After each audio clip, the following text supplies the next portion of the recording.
South India shopping mall, the wedding మంత్ర, సరికొత్త wedding collection, south India shopping mall.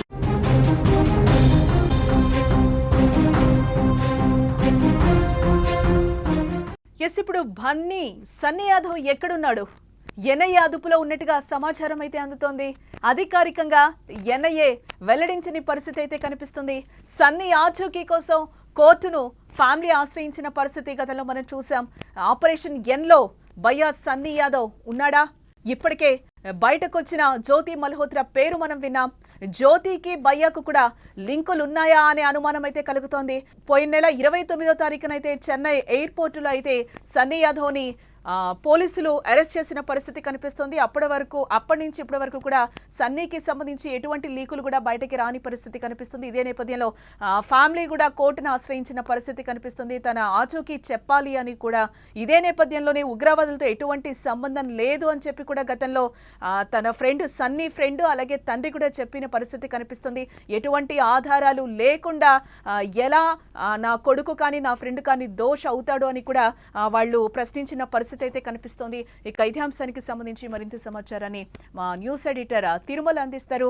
Tirumala, Sunny Yadav ఇరుక్కున్నట్టేనా? 29వ తారీఖున తనని అధికారులు అరెస్ట్ చేసిన పరిస్థితి కనిపిస్తుంది. అప్పటి నుంచి ఇప్పటి వరకు కూడా ఎటువంటివి బయటికి రాని పరిస్థితి కనిపిస్తుంది. అసలు సన్నీ ఎక్కడున్నాడు అనుకోవాలంటారు? ఇది పెద్ద మిస్టరీగా మారుతోంది జానకి. నిజానికి ఎందుకు భయ్యా సన్నీ యాదవ్ని అదుపులోకి తీసుకున్నాక అతని వివరాల్ని బయటికి వెల్లడించట్లేదు? ఇది ఇప్పుడు అతిపెద్ద మిస్టరీగా మారుతుంది. నిజంగా భయ్యా సన్నీ యాదవ్కి ఐఎస్ఐతో లింకులు ఉన్నాయా, ఉగ్రవాదులతో లింకులు ఉన్నాయా, లేకపోతే ఆపరేషన్ మేడం ఎన్తో ఏమైనా సంబంధాలు ఉన్నాయా అనే కోణంలో విచారణ జరుగుతున్నట్టు తెలుస్తుంది. భయ్యా సన్నీ యాదవ్ని మే 29వ తేదీన చెన్నైలో ఎన్ఐఏ ఎయిర్పోర్ట్లో అదుపులోకి తీసుకుంది. చెన్నైలోనే ఒక సీక్రెట్ ప్లేస్లోకి తీసుకెళ్లి ఆయన్ని ప్రశ్నిస్తున్నట్టుగా సమాచారం ఉంది. భయ్యా సన్నీ యాదవ్ని, జ్యోతి మల్హోత్రాని ఇద్దరిని ఎదురెదురుగా కూర్చోబెట్టి కూడా ప్రశ్నిస్తున్నట్టుగా తెలుస్తుంది. ఎందుకంటే భయ్యా సన్నీ యాదవ్, జ్యోతి మల్హోత్రాకి సంబంధాలు ఉన్నాయని ఎన్ఐఏ బలంగా విశ్వసిస్తున్నట్టుగా సమాచారం. At the same time madam ఎన్ ఏదైతే నిన్న ఆపరేషన్ మేడం ఎన్ ఏదైతే ఉందో ఈ మేడం ఎన్తో ఒక్కసారిగా ఈ అనుమానాలు మరింత బలపడ్డాయి. ఎందుకంటే మేడం ఎన్ ఏదైతే షహజాదా ఉందో పాకిస్తాన్ లాహోర్లో ఆమె ఒక ట్రావెల్ ఏజెన్సీని నడుపుతోంది. షహజాదా భారత్ నుంచి పాకిస్తాన్లో పర్యటించే పర్యాటకులకు ఈమె ఏర్పాట్లు చేస్తూ ఉంటుందన్నమాట. అంటే ముఖ్యంగా ఏదైతే గురుద్వార్కి వెళ్ళే వాళ్ళు, కర్తాల్పూర్ గురుద్వార్కి వెళ్ళే వాళ్ళ కోసం ఎక్కువగా ఈమె ట్రావెల్ ఏజెన్సీ అంటే వీసాలు కానీ లేకపోతే ఈ టూర్స్ అన్ని ప్లాన్ చేస్తుంది. ఎట్ ది సేమ్ టైం పాకిస్తాన్లో పర్యటించాలనుకునే వాళ్ళకు కూడా ఈ టూర్స్ ప్లాన్ చేస్తుంది.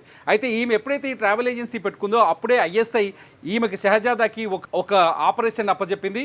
ఏం చెప్పిందంటే భారతదేశంలో ఎవరైతే ఇన్ఫ్లుయెన్సర్లు ఉన్నారో వాళ్ళని పట్టుకొని వాళ్ళ ద్వారా 500 మంది స్లీపర్ సెల్స్ నెట్వర్క్ని తయారు చేయాలని షహజాదాకి ఐఎస్ఐ ఒక అసైన్మెంట్ ఇచ్చింది. షహజాదా ఐఎస్ఐ అసైన్మెంట్ని 100% అమలు చేయడం కోసమే ఎవరైతే ఇండియాలో ఇన్ఫ్లుయెన్సర్స్గా ఉన్నారో, యూట్యూబ్లో వీడియోలు చేస్తూ ట్రావెలింగ్ వీడియోలు చేస్తున్నారో వాళ్ళని టార్గెట్ చేసింది. వాళ్ళతో మచ్చిక చేసుకొని వాళ్ళకి పాకిస్తాన్లో టూర్లు ఇప్పిస్తూ పాకిస్తాన్ టూర్కి కావాల్సిన ఏర్పాట్లు చేస్తూ ఫైనాన్షియల్ సపోర్ట్ చేస్తూ పాకిస్తాన్లో ఉన్న ఐఎస్ఐ అధికారులని, మిలిటరీ అధికారులని, పాకిస్తాన్కి గూఢాచార వ్యవస్థని వీళ్ళని పరిచయం చేస్తూ ఈజీగా ఢిల్లీలో ఉన్న పాకిస్తాన్ ఎంబసీ నుంచి ఈజీగా వీసాలు వచ్చే విధంగా ఎవరైతే డానిష్ ఉన్నాడు కదా జ్యోతి మల్హోత్రా ఫ్రెండ్, డానిష్ ద్వారానే వీళ్ళకి వీసాలు ఈజీగా ఇప్పించే ప్రయత్నం చేసినట్టుగా తెలుస్తుంది. షహజాదా విషయం బయటకు వచ్చిన తర్వాతే జ్యోతి మల్హోత్రా కావచ్చు, నిన్న దొరికిన సింగ్ కావచ్చు, భయ్యా సన్నీ యాదవ్ కావచ్చు, గతంలో దొరికిన మొత్తం 17-18 మంది వరకు దొరికారు. వీళ్ళ వివరాలన్నీ బయటకు వస్తున్నట్టుగా తెలుస్తున్నాయి. భయ్యా సన్నీ యాదవ్ పైన ఎందుకు ప్రత్యేకంగా ఎందుకు సీక్రెట్గా ఉంచారు భయ్యా సన్నీ యాదవ్ని, ఎందుకు సీక్రెట్గా విచారిస్తున్నారని ఇప్పుడు అర్థం కాని పరిస్థితి. భయ్యా సన్నీ యాదవ్ ఫ్యామిలీ ఇప్పటికే హైకోర్టులో హెబియస్ కార్పస్ పిటిషన్ వేసినట్టుగా తెలుస్తుంది. ఈ పిటిషన్ పైన విచారణ జరిగితే పోలీసులకి ఆదేశాలు వెళ్ళే అవకాశం ఉంది. భయ్యా సన్నీ యాదవ్ ఎక్కడున్నా వెతికి పట్టుకొని కోర్టు ముందు హాజరుపరచాలని. ఒకవేళ ఈ పిటిషన్ పైన విచారణ జరిగితే కోర్టు ఆదేశాలు జారీ చేసే భయ్యా సన్నీ యాదవ్ వివరాలు అప్పుడు బయటకు వచ్చే అవకాశం ఉంది. అయితే భయ్యా సన్నీ యాదవ్కి మేడం ఎన్ షహజాదాకి సంబంధాలు ఉన్నాయా లేదా అనేది ఇప్పుడు అతిపెద్ద ప్రశ్న. ఎందుకంటే భయ్యా సన్నీ యాదవ్ పాకిస్తాన్లో 2 నెలలు ఉన్నాడు. ఒక్కరోజు కాదు, 2 రోజులు కాదు, ఒక సింగిల్ టూర్ కాదు, 2 నెలలు ఉన్నాడు. ఆ రెండు కూడా ఎప్పుడంటే భారతదేశంలో అంటే భయ్యా సన్నీ యాదవ్ పైన ఏదైతే ఈ బెట్టింగ్ యాప్స్కి సంబంధించిన ఆరోపణలు జరిగాయి. బెట్టింగ్ యాప్స్ పైన భయ్యా సన్నీ యాదవ్ పైన సూర్యాపేట పోలీసులు కేసు నమోదు చేశారు. ఈ బెట్టింగ్ యాప్స్ పై కేసు పైన భయ్యా సన్నీ యాదవ్ హైకోర్టులో ముందస్తు బెయిల్ కోసం ప్రయత్నాలు చేశారు. ముందస్తు బెయిల్ రాకపోవడంతో భయ్యా సన్నీ యాదవ్ దుబాయ్లోనే ఉన్నాడు. దుబాయ్లో ఉండగానే పాకిస్తాన్ టూర్ని ప్లాన్ చేశాడని తెలుస్తుంది. దుబాయ్లో ఉండి పాకిస్తాన్కి వెళ్ళి ఒకసారి కాదు దాదాపు 4 సార్లు వెళ్ళారని ఇంటెలిజెన్స్ వర్గాల నుంచి అందుతున్న సమాచారం. ఎందుకు 4 సార్లు భయ్యా సన్నీ యాదవ్ అక్కడికి వెళ్ళాడు?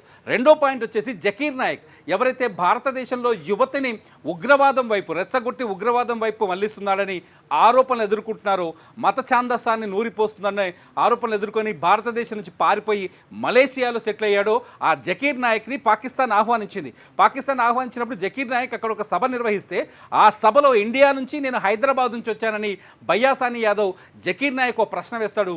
ఆ వీడియో కూడా ఇప్పుడు వైరల్గా మారింది. అంతేకాదు పాకిస్తాన్లో నాకు ఒక అమ్మాయి ఫ్రెండ్ ఉందని చెప్పేసి మాట్లాడతాడు. ఆ ఫ్రెండ్ ఎవరనేది ఇప్పుడు ప్రశ్నిస్తున్నట్టు తెలుస్తుంది. భయ్యా సన్నీ యాదవ్కి పాకిస్తాన్లో బలమైన నెట్వర్కే ఉన్నట్టుగా తెలుస్తుంది.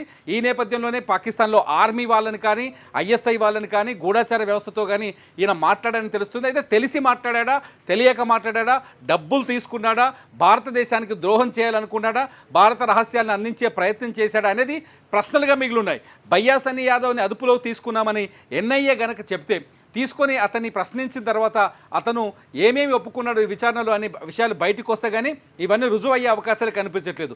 కానీ భయ్యా సన్నీ యాదవ్ పైన భయ్యా సన్నీ యాదవ్కి జ్యోతి మల్హోత్రాకి పెద్ద తేడా లేదనేది మాత్రం అర్థమవుతుంది. జ్యోతి మల్హోత్రా చాలా స్పష్టంగా భారతదేశంలో ఉన్న అన్ని ప్రాంతాలకు సంబంధించిన సెన్సిటివ్ వీడియోలని, సెక్యూరిటీకి సంబంధించిన వీడియోలని, ఎయిర్ బేస్లని, సైన్యం ఉండే స్థావరాలని, అట్లాగే నేవీ ఎయిర్ బేస్లని, వీటన్నింటికి సంబంధించిన సమాచారాన్ని జ్యోతి మల్హోత్రా పాకిస్తాన్కి చేరవేసినట్టుగా అనుమానిస్తుంది NIA.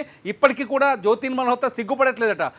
Right to information act ఉంది నాకు, లేకపోతే నాకు మాట్లాడే హక్కు ఉంది, నేను పౌరుడిగా మాట్లాడతానని చెప్పేసి మా పోలీసుల ముందు వాదిస్తుంది. ప్రస్తుతానికి ఆమె పోలీసుల అదుపులోనే ఉంది. ఆమె పైన విచారణ కొనసాగుతుంది. ఇదిలా ఉంటే సేమ్ సిచ్యువేషన్లో భయ్యా సన్నీ యాదవ్ కూడా ఉండడంతో వీళ్ళిద్దరిని కూర్చోబెట్టి ఫేస్ టు ఫేస్ విచారణ కూడా చేస్తున్నారని ఒక చర్చ జరుగుతుంది. అందుకే భయ్యా సన్నీ యాదవ్ వివరాలు ఇంతవరకు బయటకు రావడం. జ్యోతి మల్హోత్రా ఇష్యూని ఫస్ట్ నుంచే మనం తీసుకుంటే ఆమెకి సంబంధించిన విషయాలు ఎప్పటికప్పుడు కూడా అధికారులు బయటకిస్తున్న పరిస్థితి అయితే కనిపించింది. ఇప్పుడు సన్నీ విషయంలో అలాంటిది ఏం జరగట్లేదు. దాదాపు 10 days దాటిపోతుంది. ఇటు ఫ్యామిలీ కూడా అడుగుతున్న సిచ్యువేషన్ అయితే కనిపిస్తుంది. ఇటు మనకి కూడా ఎటువంటి ఆధారాలు దొరకని పరిస్థితి కనిపిస్తుంది. ఏంటి దీని అంతటినీ మనం ఏ విధంగా చూడాలి ఈ ఎపిసోడ్ అంతా? అదే మిస్టరీ జానకి ఇక్కడ. ఎందుకు ఎన్ఐఏ అంటే ఒకవేళ దేశ భద్రతకు ముప్పు కలిగించే అంశాలు ఉన్నప్పుడు ఆటోమేటిక్గా విషయాన్ని బయటకు రాకుండా అడ్డుకునే అవకాశం ఉంటుంది. ఇటువంటి వాళ్ళకి థ్రెట్ కూడా ఉంటుంది. ఒకవేళ వేరే దేశం కోసం, పాకిస్తాన్ కోసం పనిచేశాడనుకోండి, ఒకవేళ భయ్యా సన్నీ యాదవ్ తెలిసో తెలియకో పాకిస్తాన్కి సమాచారం ఇవ్వడమో, పాకిస్తాన్ కోసం పనిచేశాడనుకోండి, అతని దగ్గర ఉన్న వివరాలు బయటకు వస్తే పాకిస్తాన్ దోషిగా దొరికే అవకాశాలు ఉంటాయి. కాబట్టి అటువంటి వాళ్ళకి థ్రెట్ కూడా ఉండే అవకాశం ఉంటుంది. కాబట్టి అందుకే సీక్రెట్గా వీళ్ళని విచారిస్తున్నారని తెలుస్తుంది. ఇటువంటి వాళ్ళకి ఖచ్చితంగా థ్రెట్ ఉంది, ప్రాణాలకి ముప్పు కూడా ఉంటుంది. ఖచ్చితంగా ఇతర దేశాలకు గూఢచర్యం చేసే వాళ్ళకి ప్రాణాలకి 100% ముప్పు ఉంటుంది. ఇంకో పాయింట్ ఏంటంటే 500 మంది స్లీపర్ సెల్స్ నెట్వర్క్ని ఇండియాలో అరేంజ్ చేయాలని ఎవరైతే షెహజాదాకి మేడం ఎన్ ఆపరేషన్ కింద అప్పచెప్పిందో ఐఎస్ఐ, ఆ స్లీపర్ సెల్స్ పాత్ర ఏ విధంగా ఉందో కూడా ఒకవేళ భయ్యా సన్నీ యాదవ్ చేసిన పనుల్లో స్లీపర్ సెల్స్కి సంబంధించిన నెట్వర్క్ కూడా దొరికిందో ఏమో చెప్పలేం కదా. చాలా రకరకాల సెక్యూరిటీ రీజన్స్ ఉంటాయి కాబట్టి అందుకే బయటకు చెప్పట్లేదనే సమాచారం కూడా ఉంది. జ్యోతి మల్హోత్రాది పోలీసులు ఇన్వెస్టిగేట్ చేశారు కాబట్టి ప్రారంభంలో కొన్ని విషయాలు బయటకు వచ్చాయి. కానీ ఆ తర్వాత జ్యోతి మల్హోత్రా ఇన్ఫర్మేషన్ కూడా పెద్దగా బయటకు రావట్లేదు. అయితే ఒక్కటి కేరళకి ఎందుకు వెళ్ళింది అనేది మొన్న 2 రోజుల క్రితం ఒక పెద్ద బ్రేకింగ్ వచ్చింది. కేరళలో చాలా పెద్ద పెద్ద నేవీకి సంబంధించిన స్థావరాలు ఉన్నాయి, వ్యూహాత్మకమైన స్థావరాలు. అంటే కొన్ని స్థావరాల్లో ఖచ్చితంగా అక్కడి నుంచి యుద్ధం ఎక్కడి నుంచి మొదలవుతూ ఎక్కడ సేఫ్ జోన్ ఉంటుందో అక్కడే ఉంటాయి. ఆ స్థావరాలకు సంబంధించిన వివరాలని జ్యోతి మల్హోత్రా బయట పెట్టినట్టుగా కొంత అనుమానాలు వ్యక్తం చేస్తారు. మొత్తానికి ఇదంతా ఒక ఇన్ఫర్మేషన్ అయితే తీసుకుంటున్నారు. ఇదంతా మొత్తం ఒక రూపకానికి రావడానికి కొంచెం టైం పట్టే అవకాశం అయితే కనిపిస్తుంది. భయ్యా మాత్రం ఇన్ని రోజులు 29 నుంచి ఇప్పటి వరకు అక్కడే ఉన్నాడు అంటే ఖచ్చితంగా భయ్యా ఇరుక్కుపోయాడనేది మాత్రం అర్థమవుతుంది. భయ్యా సన్నీ యాదవ్ ఖచ్చితంగా ఎన్ఐఏ దగ్గర ఇరుక్కుపోయాడనే చర్చ మాత్రం జరుగుతోంది జానకి. రైట్ తిరుమల. ఎస్, టోటల్గా అయితే మనం చూడొచ్చు భయ్యా సన్నీ యాదవ్ అసలు ఎక్కడున్నాడు, ఎన్ఐఏ అదుపులో ఉన్నట్టుగా ఇప్పటివరకు సమాచారం అయితే అందుతుంది. అధికారికంగా ఎన్ఐఏ అధికారులు అయితే ఇప్పటివరకు ఎలాంటి విషయాలు కూడా వెల్లడించని పరిస్థితి కనిపిస్తుంది. సన్నీ ఆచూకీ కోసం ఇటు ఫ్యామిలీ కూడా కోర్టును ఆశ్రయించిన పరిస్థితి అయితే కనిపిస్తుంది. ఆపరేషన్ ఎన్లో కూడా భయ్యా సన్నీ యాదవ్ ఉన్నాడా అనే అనుమానాలు అయితే ఇప్పుడు ప్రెసెంట్ వ్యక్తమవుతున్న పరిస్థితి కనిపిస్తుంది. ఈ నేపథ్యంలోనే ఎన్ఐఏ అధికారులు ఇప్పటి వరకు కూడా ఎటువంటి లీకులు ఇవ్వని పరిస్థితి అయితే కనిపిస్తుంది. జ్యోతికి భయ్యాకు లింకులు ఉన్నాయా అనే అనుమానం కూడా కలుగుతోంది. ఎన్ఐఏ అధికారులు జ్యోతి కానీ భయ్యాని కూడా సన్నీ యాదవ్ని కూడా దగ్గర కూర్చోపెట్టుకొని క్వశ్చన్స్ అడుగుతున్న పరిస్థితి అయితే కనిపిస్తుంది. ఇటు ఫ్యామిలీ కూడా నాకు కొడుకు ఆచూకీ కావాలి అని చెప్పి కూడా ఇటు వాళ్ళు కూడా అడుగుతున్న పరిస్థితి కనిపిస్తుంది. ఈ విషయంలో తీగ లాగితే డొంక కదులుతున్న పరిస్థితి అయితే కనిపిస్తుంది. ఎవరెవరు ఉన్నారు అనేది అయితే బయటపడుతున్న పరిస్థితి. ఎక్కడ జ్యోతి మల్హోత్రా, ఎక్కడ భయ్యా సన్నీ యాదవ్ అనే క్వశ్చన్స్ కూడా రేజ్ అవుతున్న పరిస్థితి కనిపిస్తుంది. మధ్యలో మేడం ఎన్ అని కూడా షెహజాదా ఉంది. షెహజాదాని పాకిస్తాన్కి వెళ్ళడానికి కూడా పర్మిషన్స్ ఇస్తున్నట్టు, వాళ్ళకి కావాల్సిన ట్రాన్స్పోర్ట్ మొత్తం చూస్తున్నట్టుగా కూడా తెలుస్తోంది. ఎస్, దీనికి సంబంధించి ఇంకా ఎలాంటి అంశాలు బయటకు వస్తాయని కూడా తెలియాల్సిన అంశం.